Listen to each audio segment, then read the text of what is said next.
Sure Mulk tercümesi 1. ayetten başlap okuyumuz inşallah. Euzubillahimineşşeytanirracim. Nihayeti şefkatlik ve mehriban Allah'ın ismi bilen başlayman. Bütün asman ziminin padişahlığı ilkidi boğan Allah'ın berkiti büyüktür. Allah her nersige qadirdir. Sizlerden qaysinglarning amali eng yaxshi ekanligini sinash uchun Allah ölümni ve teriklikni yaratdi. Allah g'olibdir. Tavba qilg'uchini nihoyatda mag'firat qilg'uchidir. Allah 7 osmonni birining ustida qilib yaratdi. Mehribon Allah'ның yaratishida hech nuqsonni ko'rmaysan. Sen osmonlarga takrar qarab baqqinki, birer yuchuqni ko'ramsan. Ondan sen yana 2 qitim qarag'in. Ko'zing osmonlarda birer nuqsonni tepishdan umid uzgan va talg'an holda qaytidi. Bizga barliq osmonlardan eng yaqin osmonni chiroqlar, ya'ni yo'riq yulduzlar bilan bezidik. Va ularni farishtalarning so'zlarini o'g'irliqcha tingshashga uringan shaytonlarni otadigan narsa qildik. Ya'ni shaytonlar yulduzlardan chiqqan nur bilan etiladi. Shaytonlarga oxiratda davzax azobini tayyorladik. Rabbini inkar qilganlarmu davzax azobiga duchor bo'ladi. Davzax nima degan yomon joy?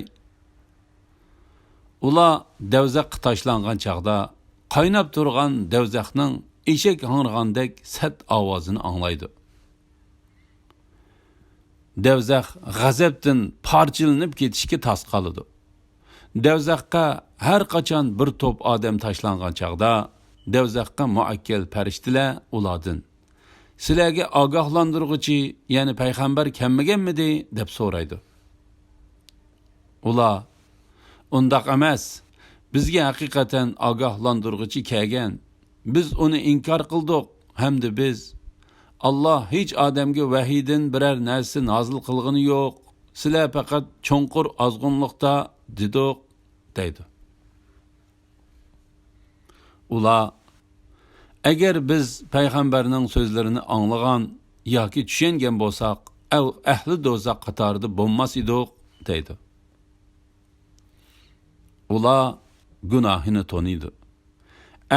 Ahli do'zax Allah'ның rahmetidan yiroq bo'lsin. Rabbidan ko'may turib qo'rqqanlar mag'firatga va katta savobga erishidi. Sizlar so'zinglarni maxfiy qilinglar yoki oshkor qilinglar, Allah hamon uni bilib turdi. Allah haqiqatan dillardagi sirlarni bilguchidir. Maxluqotni yaratgan zot bilmamdi? U shaylarning nozuk taraflarini bilguchidir. Hammadan to'liq xabardordir. Allah sizlarga zaminni mengishga oson qildi. Zaminning atrofida menginglar. Allohning bergan rizqidan yanglar. Sizlar terilgandan keyin Allohning dargohiga qaytarilasizlar. Osmondagi zotning yer tavirgan chaqda sizlarni yerga yutqizib etishidan qo'rqmamsizlar? Yoki osmondagi zotning sizlarga tosh yoqqizishidan qo'rqmamsizlar? Sizlar azobni ko'rgan chaqda mening ogohlantirishimning qandoq ekanligini, ya'ni haq ekanligini bilasizlar.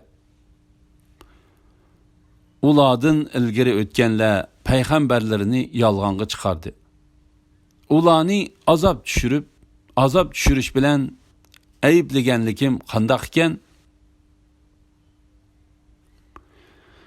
Ular qanotlarini yaygan va yiqqan holda ustida uchib ketayotgan qushlarga ibrat ko'zi bilan qaramamdi. Qanotlarini kergan va yiqqan holda ustlarida uchayotgan qushlarni qanotlarini ochgan va yiqqan chaqda yerga tushib ketishdan faqat Allah qudrati bilan tutib turdi. Allah hakikaten her nersini körüp turgucudur. Silerge Allah yardım bergendin taşkırı, yani kim silerge yardımcı koşun bolalaydı? Kafirlar fakat aldınış işçididir. Yani şeytan ulanı azap nazil bolmaydı dep aldaydı. Eğer Allah rızıkını tutup kalsa, silerge kim rızık berdi? Ola tekebburlukta, haqtin yiraqlışışta ezveylep ketkendir. Zadi qaysi adam yol tapalaydı? Beşini sangıltıp mangan adam mı, yoki qaddini rus tutup tüz yolda mangan adam mı? Ey Muhammed sallallahu aleyhi ve sellem, ulağı aytqin ki, Allah sileni yarattı.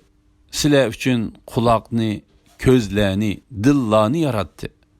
Sile az şükür kılısıla.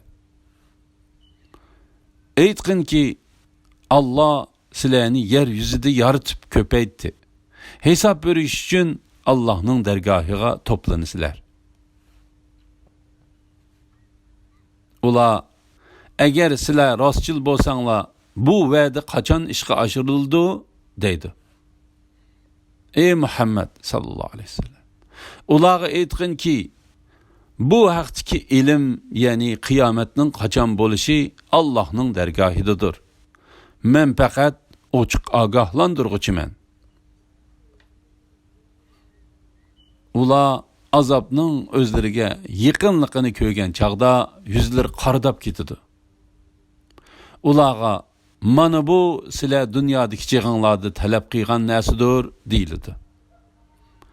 Ey Muhammed sallallahu aleyhi ve sellem, senin ölümünü arzu qılıdığan, senin ölümünü arzu qılıdığan müşriklağı aytqin ki, aytib beqinglarchu, agar Allah sizlar arzu qilgandek meni va men bilan bo'lgan mu'minlarni halok qiladigan bo'lsa, yoki bizning ajilimizni kechiktirib bizga rahim qiladigan bo'lsa, kofirlarni qattiq azobdan kim qutuldirdi? Aytqinki, u nihoyatda mehribon Allohdir. Uningga iymon etdik va uningga tavakkul qildik. Sizlar kimning ro'shan gumrohlikda ekanligini kelgusida bilasizlar. Ulağa aytib beqinglarchu, suyinglar yer ostiga singib ketsa, sizlarga kim eqin suv keltirib berdi degan.